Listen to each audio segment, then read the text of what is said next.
All right, here's the rest of 6.7.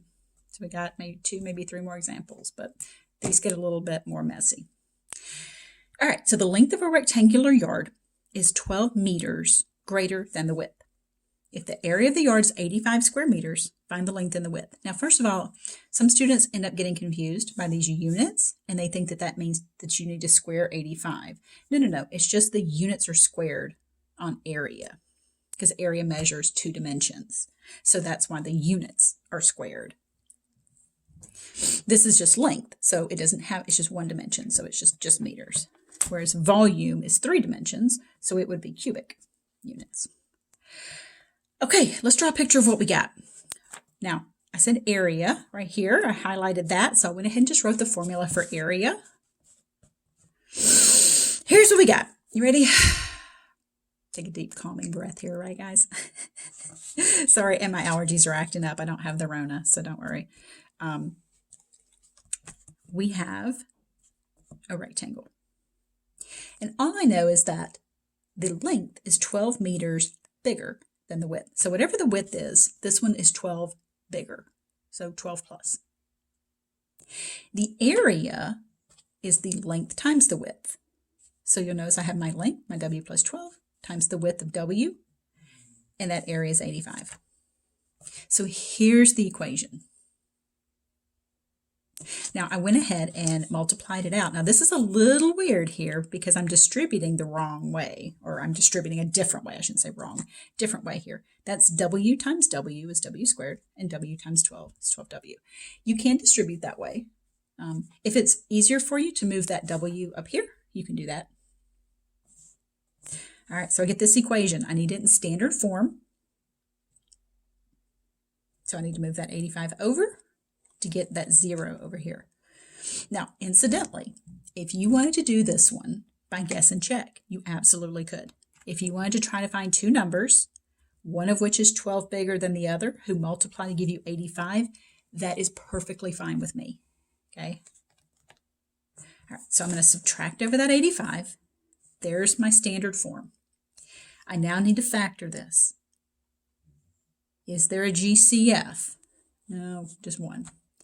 3 terms, A is equal to 1, so it's a trial and error. So we need to factor this by trial and error. So we want 2 numbers who multiply to give me 85 and add to give me 12. I don't know. Let's just look. Let's see. 85. I mean, the first number that comes to mind that I know that 85 is divisible by is 5. So let's try 5. Ooh, 5 and 17. That'll give me to 12. So remember, to solve an equation with a squared, you first need to get it in standard form. See that? Now we're going to factor it and set each factor equal to 0 to solve it. So there's my factorization. I want that to be a positive 12 and multiply to give me a negative 85. So my 17 and 5, I need a positive 17 and a negative 5. That way the product, the multiplication, gives me a negative, but then the 17 positive plus negative 5 gives me a positive 12. All right, I need to split those apart, set them equal to 0, and solve them. So there's my little side notes here as to how I got that. Now if I drop down this W minus 5 and solve that equal to 0, I add 5, I get W equals 5. Over here, if I drop this one down, I get W plus 17 equals 0. I subtract 17. All right, it's not going to be a negative. That's not going to happen. We're not going to have a negative width. We're not having some kind of weird rectangular yard where the laws of physics suddenly just are sucking you in or something. So I get that the width is 5. This asks me to find the length and the width. So if the width is 5, let's look back at my picture. If the width is 5, the length is 5 plus 12, which is 17. Now what a lot of students notice is that this negative answer a lot of times ends up being the positive version of the other thing. So this negative bad width ended up being our length. That's not always the case, so I wouldn't rely on that, but it does happen frequently enough that, if you notice it, you can just be like, "Ooh, okay, that's cool." Okay, let's go on. All right, I'm not going to show you the whole thing, because if I show you all of it at once, you're going to panic and you're just going to give up. You know, it's you just don't want to see all of this problem's crazy at one time. You want to get to know it first before it unleashes all of its crazy on you. So a theater can seat 144 people. The number of rows is 7 less than the number of seats in each row. How many rows are there? All right, remember less than? Long time ago, we talked about some of the terminology. Less than means subtract from. So let's keep that in mind. So here's what I did. I drew a picture for you. And because I am the fantastic artist that I am, you can see I've drawn my screen and we have all these little chairs and we have the rows. So what I did was I drew this. This is the area, right? That's the total number of seats. Because if you were to count the seats, you wouldn't count them one at a time, right? You'd count how many is in each row and times the number of rows. So the number of rows, number of seats in each row. Now, the area is length times width, so those multiply to give you the 144. I haven't used the 7 less than yet, but I will. The number of rows is 7 less than the number of seats in each row. The number of rows, okay, you guys can stay with me here, right?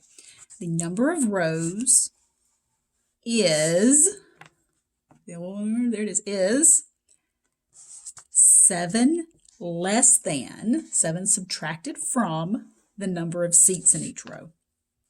So I called the number of seats X. You could have called it S or whatever you want to call it. So this is the number of seats. The number of rows is 7 subtracted from the number of seats, which I called X. So this being in red is why I put that 7, that minus 7 there in red. Just like I did last time, I'm going to distribute that X, get X squared minus 7X equals 144. Now you didn't standard form, so that 144 needs to come over. So now there's my standard form. So now pause the video and factor this. It has 3 terms, no GCF to take out, and A is 1. This is going to be a trial and error. The trial and error is going to show up more often than not. So this is a good time to stop the video and try to factor this on your own. Okay, so when we look at that 144, you know, I don't know. Let's just try some numbers and see what happens. So 144 divided by, I don't know, 4. All right, so we get 4 and 36. Those are too far apart to get me to negative 7. All right, so how about 6? 6 and 24. Nope, still not going to get me to 7. How about 8? 8 and 18. No, even with, you know, pluses and minuses, I can't get to 7. So it's not divisible by 10, so I'm not going to try 10 because it doesn't end in 0. So how about 12? Oh, duh. 12 times 12 is 144. So how about 9? I skipped over 9. I was just trying to jump around. 9 and 16. How you doing, Mr. Two numbers that differ by 7? So we get 9, negative 16. That way, these add up to be a negative 7, and they multiply to give me a negative 144. So I just wanted to show you how you can kind of guess and check this trial and error. That's the trial and error stuff right there. All right, split them apart, set them equal to 0. So there's my little side notes as to how I got those numbers. We're going to split these apart. So x plus 9 equals 0. Subtract 9 from both sides, we get x equals negative 9. All right, yeah, no. X is the number of seats. We're not going to have negative 9 seats. It's just not going to happen. Negative number of seats, no. All right, so let's come over here. We got x minus 16 equals 0. Add 16. All right, cool. We got 16 seats in each row. Now, here's the thing. Before you go and be like, yeah, my answer's 16, woo, typing in 16, hitting enter, only to have Hawks tell you no. And you'd be like, what happened? What did I miss? You didn't reread the question. It doesn't ask you for how many seats. X is the number of seats. It wants to know how many rows are there. So if there's 16 seats, how many rows? Well, that's 16 minus 7. So again, you see how I kind of color-coded this again? So you can see where I got this from. So there's 9 rows. Be very, very careful and read the problem carefully. Make sure you answer the right problem. Look for little things like the answer needs to be positive, or, things like this. If it just asks for, one thing over the other, that's important. Okay, I think this is the last one. Yes, it is. Okay, and this is probably the worst case scenario. The perimeter of a rectangle is 40 feet and the area is 96. Find the length of the rectangle. If you want to just do some guess and check, you certainly can. I'm going to show you the systematic way of setting this up. You can see I've already got some color coding going on here. Perimeter, you add up all 4 sides. As in, remember, rim is in the edge. The area, you multiply length times width. So you gotta think of it like coverage, like squares that cover a floor, or an area rug that covers the floor. Perimeter is like your baseboard. Area is like your flooring. Okay, so got a rectangle here. Got some length and I got some width labeled. The perimeter. I know the perimeter is the sum of all the sides. So I got my L plus W plus L plus W. I made my L's cursive because I didn't want them to look like ones. I could have used a capital L, I guess. So I get the perimeter of 2L plus 2W equals 40. Now here's what I did. I went ahead, and you'll remember back in chapter 3 where we had to solve a formula for a variable. So I'm going to get this W by itself. You'll see why in a second. I'm going to subtract 2L from both sides. So I got 2W equals 40 minus 2L. And then I divided by 2. So that gives me W equals 20 minus L. Now I did that for a reason. I did all this blue stuff related to the perimeter. Now I'm going to go back up here, and this width, I can replace that width with this expression of 20 minus L. Okay? So I had to do this stuff in order to get my rectangle to have only one variable. We can't be trying to factor something and solve these equations that have more than one variable. We don't know how to do that yet. So I had to get this. I had to use the perimeter to get this rectangle in terms of just one letter. So this W right here, I replaced with 20 minus L. So you can see how it's in blue right there to show you it came from all this blue stuff. And all this blue stuff came from perimeter. All right. Now we're kind of set up like we did last time, where we had the area of this times this is going to give me the 96. So the length times the width is the area. Ignore that. I wanted to put it in a specific order and I messed up and I couldn't erase. All right, so length times width is area. The width is in blue because that was the stuff I got from my perimeter business back there. So my length times my width is 96. Distribute that L. We get 20L minus L squared equals 96. This needs to be in standard form. Okay? So I want this to be equal to 0. Now I'm doing this one a little bit different because if I move this 96 over here, that does put a 0 here, but it does something else. It allows this negative to stay right here in front of this squared, and it makes our factoring just a little bit messier, right? We want to factor stuff that has a leading coefficient of 1, so we can use trial and error. This one would not have a leading coefficient of 1. We would have to take out that GCF. So I'm going to avoid that. So instead of moving this 96 to the right-hand side and putting my 0 over here, I'm going to move 20L over here and negative L squared over here. That gives me the equation 0 equals, because those are now gone, 96. I move the 20L over, and then I move my L squared over. It became a positive. That was a positive. It became a negative, and the 96 stayed put. That's the standard form.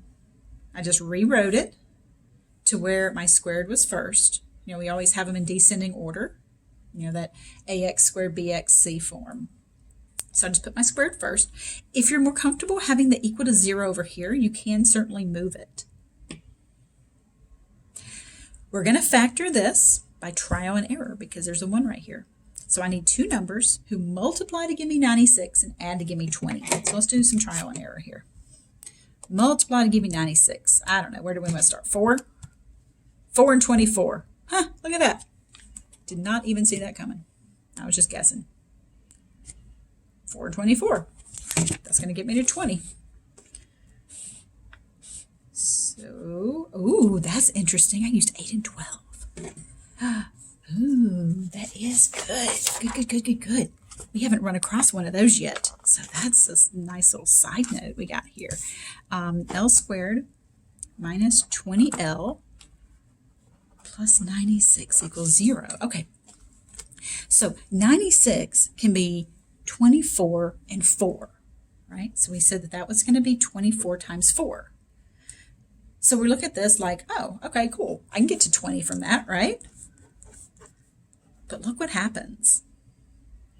In order to get to 20, my 24 would have to be negative, and my 4 would have to be positive.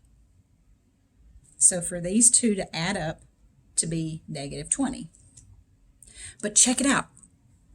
When you multiply 4 times negative 24, you don't get positive 96. The only way to get a positive one is for both of these to be positive or both to be negative. So 24 and 4 is out. Now, that doesn't mean it doesn't factor. It just means that those two numbers aren't going to work. So this is a good one because, you know, we haven't really run across any that are like this, where you kind of are fooled a little bit. You're like, oh, sweet, that works. And then you realize upon closer inspection, no, it doesn't. All right, so let's keep going. I don't know, 8. Ooh, 8 and 12. I can make that work to 20. So how about 8 and 12? So L and L. Now 8 and 12, if they're both negative, they multiply to give me a positive 96, and a negative plus a negative is a negative. Okay, so it's going to be 12 and 8. That was a happy little find there. So we get 12 and 8, both negative.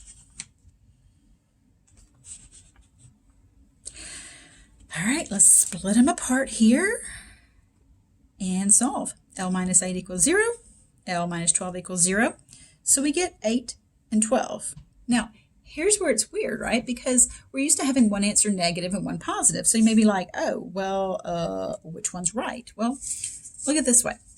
If L is 8, the width, we said, was 20 minus L.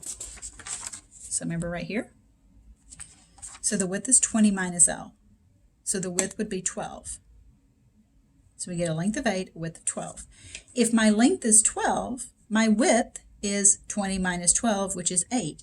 So what that really means is that my dimensions are 8 by 12. See, I get 8 by 12, 12 by 8. Typically, we think of the length as being longer than the width. So, so if it asked for this in Hawks, let's see, which one did it ask for? Oh, it asked for the length. Okay. So in Hawks, go with the longer one for that length. But I wanted to show you what would happen if you get an answer where one of them wasn't negative and you're like, okay, I guess it can be two options. Well, not really. You're still getting an 8 by 12 rectangle. It just happened to be that this one particular side, that if you look at it, some people say the length is the long ways. So if you orient the rectangle, like this instead of this, that then this is the length and this is the width. But Hawks is going to want the longer one to be the length. Okay, that is